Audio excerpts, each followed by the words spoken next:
ওয়াইন্নি খিফতুল মাওয়ালি মিন ওয়ারাই। আল্লাহ, আমার পরে এই নবুয়তের দায়িত্ব কে পালন করবে, এই জন্য আমি ভয় করতেছি, আমার প্রতিনিধিত্বর ভয় করতেছি।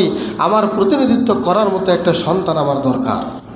আমি যে দায়িত্ব পালন করে যাচ্ছি, এই দায়িত্ব যেন আমার সন্তান পালন করতে পারে।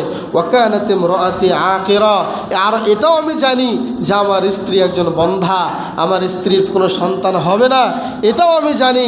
এরপরে ফাহাবলি মিন লাদুনকা ওয়ালিয়্যা, আল্লাহ আপনার পক্ষ থেকে একজন অভিভাবক, একজন প্রতিনিধিত্ব আপনি আমাকে দান করবেন।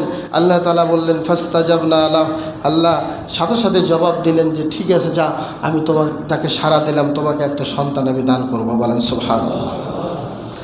ওয়াহাবনা লাহু ইয়াহইয়া, আল্লাহ পাক তার সন্তানের নাম নিজেই রেখে দিলেন। আল্লাহ পাক বললেন আমি তাকে দান করলাম ইয়াহইয়া আলাইহিস সালাতু ওয়াস সালামকে। সুবহানাল্লাহ। তাহলে জাকারিয়ার সন্তানকে ইয়াহইয়া আলাইহিস সালাতু ওয়াস সালাম। আল্লাহ পাক সরাসরি এই জাকারিয়া আলাইহিস সালাতু ওয়াস সালামের সন্তানের নাম আল্লাহ নিজেই রেখেছেন। ওয়া আসলাহনা লাহু যাওজা, এরপর আল্লাহ তাআলা বলেছেন তার পরিবারের, তার স্ত্রীর সব কিছু সমস্যা আমি আল্লাহ সমাধান করে দিয়েছি। সুবহানাল্লাহ।